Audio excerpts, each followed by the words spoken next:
യാതൊരു വളവുതിരിവില്ലാത്ത റൂട്ട് പഠിപ്പിക്കുന്ന ഗ്രന്ഥം. വലം യജഅൽ ലഹു ഇവജ, അതിന് യാതൊരു വളവ് തിരിവുകളില്ല.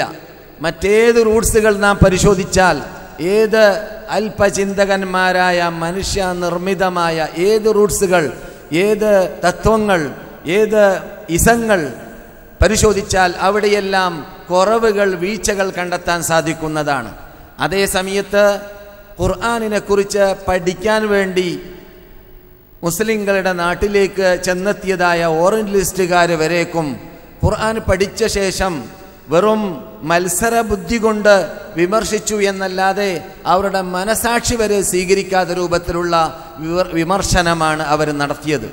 മുഹമ്മദിൻ്റെതെന്ന് പറയാൻ വേണ്ടി പരിശ്രമിച്ച ഒരു കൂട്ടത്തിലുണ്ടായെങ്കിലും അവർക്ക് കാറൽ ബ്രോക്കൽമാനാണെന്നാണ് തോന്നുന്നത് താരീഖുൽ അദബുൽ അറബി എന്ന 5 വാല്യമുള്ള പുസ്തകം ഇംഗ്ലീഷിൽ അദ്ദേഹത്തിൻ്റെ ഭാഷയിൽ എഴുതിയ ശേഷം അത് അറബീകരിക്കപ്പെട്ട് ഇന്ന് എല്ലാ യൂണിവേഴ്സിറ്റികളിലും ഇവിടെ ഉപയോഗിച്ച് വരുന്നതായ പുസ്തകമാണ്. അതിൽ അദ്ദേഹം എന്തോ ഒരു കഴിവ് ആ ഗ്രന്ഥത്തിനുണ്ട്. അദ്ദേഹം ജ്യോത്സ്യം അല്ലെങ്കിൽ കാഹിൻ എന്തെല്ലാം പദങ്ങൾ ഉപയോഗിക്കാൻ വേണ്ടി പരിശ്രമിച്ചു എന്ന് പറഞ്ഞാൽ സാധാരണ കഴിവല്ല, അതിലെന്തോ ഒരു അസാധാരണ കഴിവുണ്ട് എന്ന് മൂപ്പർക്ക് പറയാതിരിക്കാൻ പറ്റിയില്ല. അതേസമയത്ത് മൂപ്പരുടെ മനസാക്ഷിക്ക് വിരുദ്ധമാണത്, മൂപ്പർക്ക് അറിയാം അത് സത്യമാണെന്ന്. ഇത് ഈ ഖുർആനിൻ്റെ സ്വഭാവമാണ്. വളഞ്ഞു തിരിയുന്ന വളഞ്ഞ മാർഗങ്ങൾ ഇതിലില്ല, ചൊവ്വായ മാർഗമാണ്. വലം യജഅൽ ലഹു ഇവജ, ഖയ്യിമാണത്. ഖയ്യിം എന്ന് പറഞ്ഞാൽ ചൊവ്വായത്, വളവ് തിരിവില്ലാത്തതാണത്. അങ്ങനെയുള്ള ഗ്രന്ഥത്തിലേക്കാണ് അല്ലാഹു സുബ്ഹാനഹു വ തആല മനുഷ്യരാശിയെ ക്ഷണിക്കുന്നത്. ലാ യഅതീഹിൽ ബാതിലു മിൻ ബൈനി യദൈഹി വലാ മിൻ ഖൽഫിഹി, അതിൻ്റെ മുൻപിലോ പിൻപിലോ ബാത്തിൽ തീണ്ടാത്തതാണ്, അസത്യം തീണ്ടാത്തതാണ്. അസത്യം ഈ വിശുദ്ധ ഗ്രന്ഥത്തിലില്ല. അങ്ങനെയുള്ള ഗ്രന്ഥമാണിത്. അതുകൊണ്ട് തന്നെ അല്ലാഹു സുബ്ഹാനഹു വ തആലയാണ് അതിൻ്റെ സംരക്ഷണം ഏറ്റെടുത്തത്. ഇന്നാ നഹ്നു നസ്സൽന ദിക്റ വ ഇന്നാ ലഹു ലഹാഫിളൂൻ, നാമാണ് ഈ ഗ്രന്ഥത്തെ ഇറക്കിയത്, അതിൻ്റെ സംരക്ഷണം നമ്മുടേതാണ്, ആ ബാധ്യത നാം ഏറ്റെടുത്തതാണ്.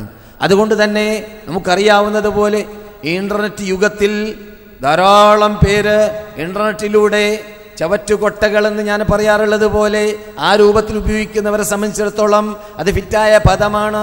ഖുർആനിനെ വളച്ചൊടിച്ചിട്ട് കൃത്രിമ ഖുർആൻ ഉണ്ടാക്കാൻ വേണ്ടി പരിശ്രമിച്ച പലരെയും കണ്ടു.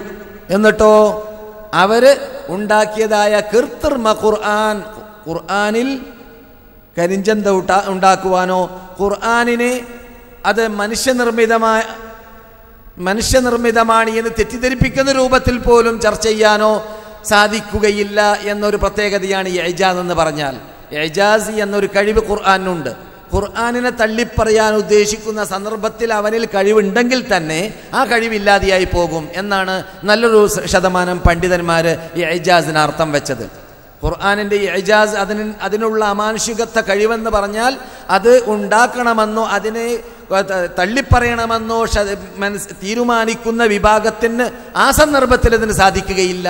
ആ സന്ദർഭത്തിൽ അള്ളാഹു അതിനുള്ള കഴിവ് അവർക്ക് നൽകുകയില്ല എന്ന് അർത്ഥം വെച്ചവരുണ്ട്. ചുരുക്കത്തിൽ അള്ളാഹുവിൻ്റെ സംരക്ഷണം ഏത് കാലഘട്ടത്തിലും ഇൻ്റർനെറ്റിൽ ഒഴുകാൻ ആരംഭിച്ച കാലഘട്ടത്തിൽ പരിശ്രമിച്ചവരുടെ ആ പരിശ്രമത്തെക്കുറിച്ച് 7 വയസ്സുള്ള പ്രാഥമിക വിദ്യാഭ്യാസം പഠിക്കുന്ന അറബി കുട്ടി വായിച്ചിട്ട് പറയുകയുണ്ടായി, ഇവൻ പറയുന്ന സൈസിലുള്ള കൃത്രിമ ഖുർആൻ എനക്കും ഉണ്ടാക്കാൻ പറ്റും എന്ന് മാത്രമല്ല ആ സൈസിലുള്ള ഖുർആനിൽ അവനുണ്ടാക്കിയ ഖുർആനിൽ ഞാൻ തെറ്റ് കാണുന്നു എന്ന് 7 വയസ്സും 10 വയസ്സുമുള്ള കുട്ടികൾക്ക് പറയാൻ സാധിച്ചു. അതാണ് അവരുണ്ടാക്കിയ ഖുർആനിൻ്റെ സ്വഭാവം.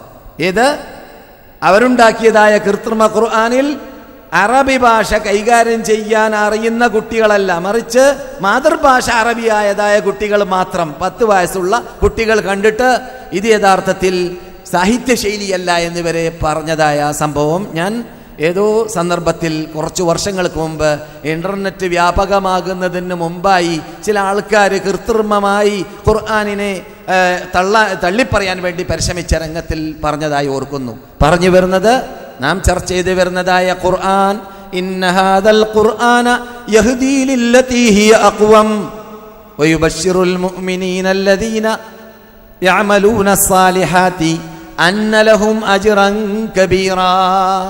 ആ ഖുർആന്റെ പ്രത്യേകത എന്താണ്? അത് ആരംഭിക്കുന്നത് തന്നെ സന്തോഷ വാർത്ത നൽകാൻ വേണ്ടിയാണ്. ആരെയും വെറുപ്പിക്കുന്ന മതമല്ല, വെറുപ്പിക്കുന്ന നിയമങ്ങൾ അതിലില്ല. അത് സന്തോഷ വാർത്തയുമായിട്ടാണ് ഇവിടെ വന്നിട്ടുള്ളത്.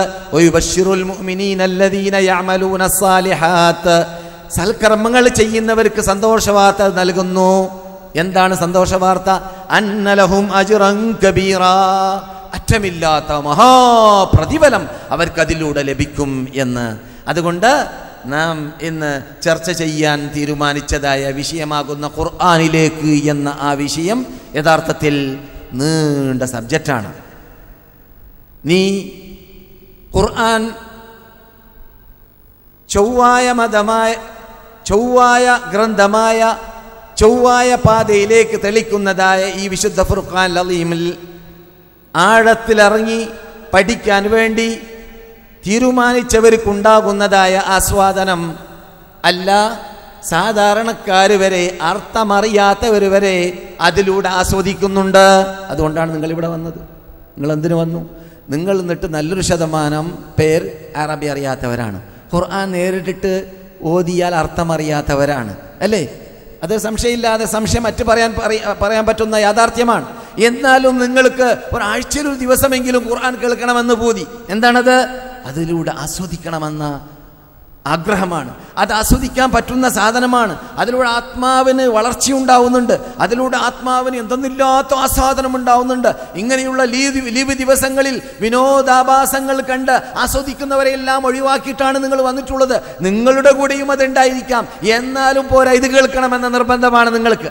അത് ഖുർആന്റെ പ്രത്യേകതയാണ്. ഖുർആൻ ആസ്വദിക്കാൻ ആരംഭിച്ചു കഴിഞ്ഞാൽ ആ ഖുർആൻ ജനങ്ങളെ എവിടേക്കോ പൊക്കുന്നു. അവർക്ക് തന്നെ ഞാൻ എവിടെയോ എത്തിയിരിക്കുകയാണ് എന്ന് തോന്നും.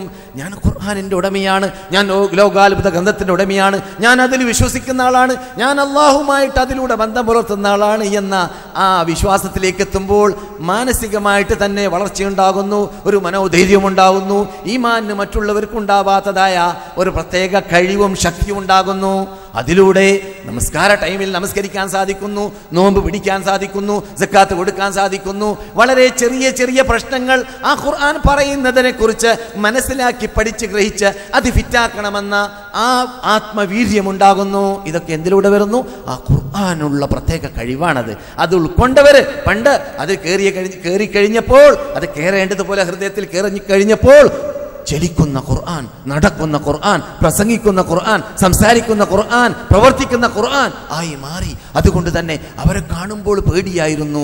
ലോക ചക്രവർത്തിമാർക്കും അവരുടെ പട്ടാളങ്ങൾക്കും അവരുടെ കൂടെ ആയുധം വേണ്ട, അവരുടെ കൂടെ ബോംബുകൾ വേണ്ട, അവരുടെ കൂടെ ഒന്നും വേണ്ട. വെറും അവരെ കണ്ടാൽ മതി. കാണുമ്പോൾ തന്നെ അവരെ കാണപ്പെട്ടാൽ കാണുന്നവർ അല്ലാഹുവിനെ ഓർത്തു പോരുമെന്നാണ്. കാണുന്നവർ അല്ലാഹുവിനെ ഓർത്തു പോകും. അവരെ കാണുമ്പോൾ തന്നെ അള്ളാഹുവിന് ഓർമ്മയുണ്ടാകും. ഖുർആൻ കയറിയവരെ, ഖുർആൻ കയറേണ്ടതുപോലെ കയറിയവരെ, ഖുർആൻ കയറിയവരെ, ഖുർആൻ ഫലിച്ചവരെ, ഖുർആൻ ഉൾക്കൊണ്ടവരെ, ഖുർആൻ നടപ്പാക്കിയവരെ, ഇത് ആസ്വദിക്കാൻ മുസ്ലിങ്ങൾക്ക് മാത്രമേ സാധിക്കുകയുള്ളൂ. ഖുർആനിൻ്റെ ഉടമകൾക്ക് മാത്രമേ സാധിക്കുകയുള്ളൂ. ഈ ഖുർആൻ അതിൻ്റെ പ്രത്യേകതയിൽപ്പെട്ടതാണ്. നാം അത് പഠിക്കുമ്പോൾ, നാം അത് ഓതുമ്പോൾ, നാം അത് വായിക്കുമ്പോൾ, നാം അത് പേറുമ്പോൾ, നാം അത് വിതരണം ചെയ്യുമ്പോൾ, നാം അത് മറ്റുള്ളവർക്ക് സമ്മാനിക്കുമ്പോൾ, നാം അത് അച്ചടിക്കുമ്പോൾ, നാം അത് വിൽക്കുമ്പോൾ, ഏത് രൂപത്തിൽ അതുമായി ബന്ധപ്പെടുമ്പോഴെല്ലാം നമുക്ക് പ്രതിഫലം ലഭിച്ചുകൊണ്ടേ ഇരിക്കുന്നു. ഈ ദിവസങ്ങളിലൊക്കെ ചോദിക്കപ്പെടുന്നത് കേൾക്കാറുണ്ട്.